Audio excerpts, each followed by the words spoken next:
ኦልሞስት ሁላችንም ቲክቶክ ላይ ስክሮል እያደረጉ መዋል ጎጂ እንደሆነ የማይጠቅም እንደሆነ ሰዓትን እንደሚያባክን ከኛ የሚጠበቅ እንዳልሆነ እናውቃለን። ሁላችንም ማንም እንዲነግረንም አንጠብቅም። መጥፎ ነው ወይም ደግሞ ይሄ ነገር ተው አንተ ቲክቶክ ላይ አትዋል፣ ጊዜን አታቃጥል፣ ትልቅ ሰው ነህ ምናምን ተብለን እንድንመከር አንጠብቅም። ምክንያቱም እናውቀዋለን። እንደውም ሰዎችን ሁላ እንመክራለን። ግን ደግሞ ራሳችን የት ነው የምናገኘው? እዛው ላይ ነው እና እያወቅን ግን ደግሞ እናደርገዋለን። የሚመክረንም አንፈልግም። ምክንያቱም እውቀቱም አለን። ምንድነው የኛ የቸገረን አፕላይ ማድረጉ ነው።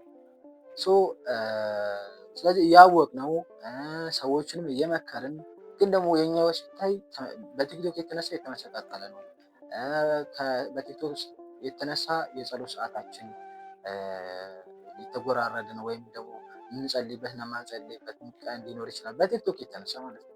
በቲክቶክ የተነሳ ከቤተክርስቲያን የምንቀርበት ቀን ሊኖር ይችላል። ምክንያቱም አርፍደንም ሊሆን ይችላል፣ ምን ሊሆን ይችላል። በቲክቶክ የተነሳ ከክላስ የምንቀርበት፣ በቲክቶክ የተነሳ ከስራ የምናረፍድበት ወይም የምንቀርበት፣ በቲክቶክ የተነሳ እንቅልፋችን የተዛባበት፣ በቲክቶክ የተነሳ አይናችን የተቃጠለበትን ቀን ሊኖር ይችላል። ስለዚህ ቲክቶክ ህይወታችን ውስጥ ገብቶ ብዙ ነገሮችን አመሰቃቅሎብን ሊሆን ይችላል። ግን ደግሞ ያንን አክሰፕት ማድረግ ወይም አንፈልግም። ወይም ቲክቶክ እኮ እንደዚህ አረገኝ ይሄን አረገኝ ማለት አንፈልግም። ምክንያቱም ልክ ለምሳሌ ሱስ ያለበት ሰው በሱ ምክንያት የሆነ ሲደርስበት ደህና ነኝ ምናምን ማለት ነው የሚፈልገው እንጂ አምኖ እንትን ማለት አይፈልግም። የመሸነፍ አይነት ስሜት ስለሆነ ማለት ነው። ብዙዎቻችንም ማመን አንፈልግም። ቲክቶክ ብዙ ነገር አድርጎናል ሲባል ግን ደግሞ በግልጽ አናውቀው። አይ እኔ እኮ ሲጀመር እንደዚህ ነው የምጠቀመው ብዙ ማለት ነው ምናምን ማለት ነው የምንፈልገው። ግን ወደ ሪያሊቲ ተረጋግተን ስናስበው ግን ብዙ ነገሮችን እያበላሸ ነው። ሱሰኛም ሊሆን እንድንሆን እንችላለን ማለት ነው። ስለዚህ እኔ ማንሳት የፈለኩት ምንድን ነው፣ ይህን ነገር ቶሎ ካልነቃንበት የምናለቅስበት ቀን ይመጣል። በዚህ ምክንያት የምንጸጸትበት ቀን ይመጣል። ከሰው በታች የምንሆንበት ቀን ይመጣል። በምን ምክንያት? በቲክቶክ ምክንያት፣ በሶሻል ሚዲያ ምክንያት ማለት ነው።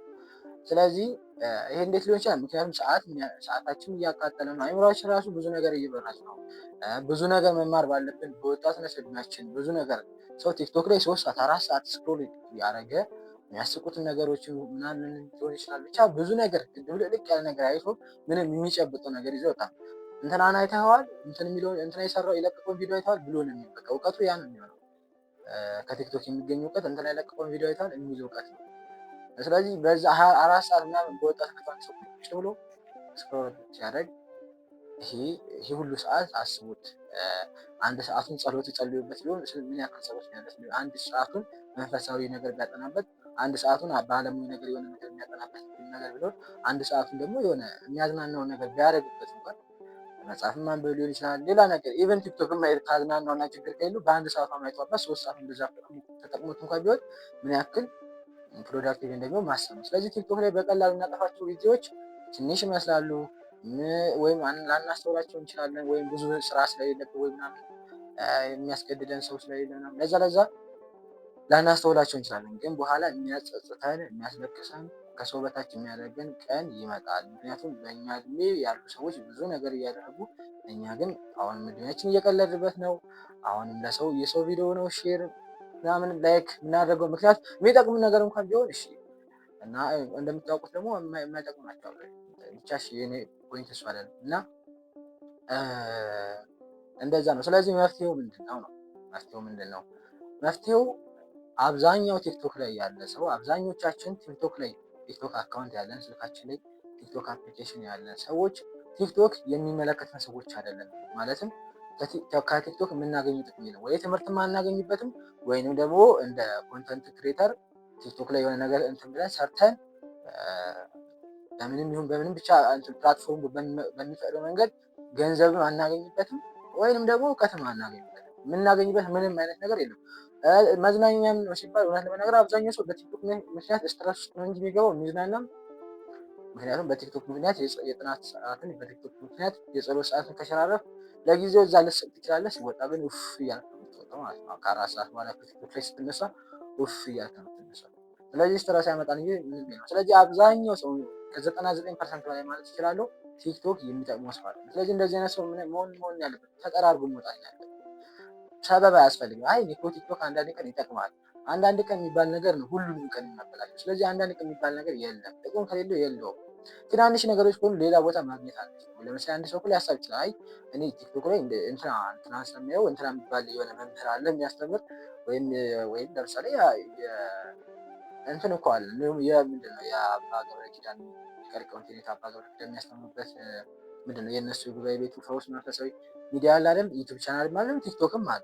ስለዚህ አሁን አንድ ሰው እሱን ፎሎ አድርጎ አይ እሱ ስላለ እኔ እኮ እሱን ለመከታተል ብሎ በዚህ ሀሳብ ይባል ግን ይላል። ስለዚህ እሱን አያስፈልግም። እሱ ለምን ሌላው የሚያበላሽ ሆነ ያስፈልግ ዩቲዩብ ላይ ያለው ዩቲዩብ ላይ መከታተል ይቻላል። ቲክቶክ እና ዩቲዩብ ያለያያቸዋል። ግን ደግሞ ምንድነው የተቆራረጠ ስለሆነ እዛ ሙሉ ማግኘት ይቻላል። ሰው ከዩቲዩብ ዳውንሎድ አድርጎ ኢንተርኔት አጥፍቶ አንድ ሰዓት ቁጭ ብሎ ትምህርቱን ከሰማ አውደ ምሕረት ሄዶ እንደሰማ ነው። የአውደ ምሕረቱ በረከት ቢቀርም ትምህርቱ ግን ያው ስለሆነ ማለት ነው። ስለዚህ አብዛኛው ሰው ምንድነው ማድረግ ያለበት? ቲክቶክ መደለም ያለ ርህራሄ ማለት ነው።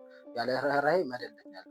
ከዛ ውጭ ግን የምንጠቀምበት ከሆነ ለምሳሌ ቪዲዮ የምንሰራ ከሆነ እና የምንፖስት ሰዎች ከሆነ ደግሞ ፈርስት የምንሰራው ቪዲዮ ወይም የምንለቀው ቪዲዮ ጥቅም አለ ወይ? እኛ በመልቀቃችን እኛ የምንጠቀመው ነገር አለ ወይስ ለሰው ስለሚያየው ሰው የሚጠቅመው ነገር አለ ብሎ ማሰብ ከሆነ እንዲሁ በቃ በስኬጁል ተጠቅሞ መስራት ኮንተንት ክሬተር ከሆንክ ማለት ነው። ካልሆንክ ደግሞ ቲክቶክ ላይ ምንም የምትለቀው ነገር ከሌለ ደግሞ በቃ መደለት ነው ያለው። ስለዚህ እንደዚህ አብዛኛው ሰው ማጥፋት ብቻ በጥቅሉ አብዛኛው ሰው ማጥፋት ያለበት ነው። ግን ትንሽ ሰዎች ደግሞ ሜቢ የሚጠቀሙበት ሊሆን ይችላል። ስለዚህ የሚጠቀምበት ሰው ካለ በጥንቃቄ አድርጎ መጠቀም። ግን ጥቅም ያለው ለትንሽ ሰዎች ነው ሊሆን ይችላል። የአብዛኞቻችን ችግር ግን የሚፈተው በመደለት ነው፣ በማጥፋት ነው፣ ጊዜያችን ወደ ሌላ በመቀየር ነው። ስለዚህ ይሄንን ማስተካከል። ሌላው ደግሞ መዝናኛችንን መምረጥ። በቃ እንደ ዓለማዊ ሰው፣ እንደ ስጋዊ ሰው፣ እንደ ወጣኔ ወይም ደግሞ እንደ ደካማ ክርስቲያን ኃጢአት ያልሆኑ የሚያስደስቱ ነገሮች ልናይ እንችላለን። ማለት ሰው ለምሳሌ ኳስ ቢያይ የሆነ መጽሐፍ ልቦለድ መጽሐፍ ቢያነብ ወይ ስለ እጽዋት የተጻፈ መጽሐፍ የሆነ መጽሐፍ ቢያነብ እና ያ መጽሐፍ ማንበቡ ካዝናናው ለመንፈሳዊ ጥቅም ባይሰጠውም እንደ ስጋዊ ብንዝናናበት ችግር የለውም፣ ኃጢአት እስካልሆነ ድረስ ማለት ነው። ለሆነ ጊዜ እንደዛ የምንፈልግ ከሆነ የሚያዝናናን ነገር መምረጥ የሆነ የተገደበ ሊሚቴሽን ያለው ነገር እንዲሆን ማድረግ ማለት ነው። ስለዚህ መጽሐፍ ማንበብ ሊሆን ይችላል ወይ የሆነ አላቅም ብቻ የሆነ ነገር ሊኖር ይችላል። ኢቨን ቲክቶክም ከሆነ የሆነ መጠቀም ከቻለን ማለት ነው ወይ 30 ደቂቃ ማየት ከቻለን አንድ ሰው ለምሳሌ 7 ሰዓት የሚያጠና ከሆነ 7 ሰዓት አጥንቶ 30 ደቂቃ ቲክቶክ አይቼ ፎሎ ያደረጋቸው ወይም የሚያስቁ ኦር የሆኑ ብቻ እሱን የሚያዝናኑት ነገሮች ከሆኑ ከዛ 7 ሰዓት በ30 ደቂቃ ሰው እንደ ያን ያክል ጉዳት የለውም። እንዲሁም ጥቅም ሊሆን ይችላል። ምክንያቱም አእምሮ ራሱ ሊያደርግለት ይችላል። በዛ መልኩ ከታይ ግን አብዛኛው እንደዛ ስላልሆነ ነው። ስለዚህ የምንዝናናበትን ነገር መምረጥ ነው እና በጥቅሉ ግን ከእግዚአብሔር ጋር መሆን ነው። ከእግዚአብሔር ጋር መሆን ሚንስ ህግ እግዚአብሔር መጠበቅ፣ የጸሎት ሰዓትን አለመሸራረፍ።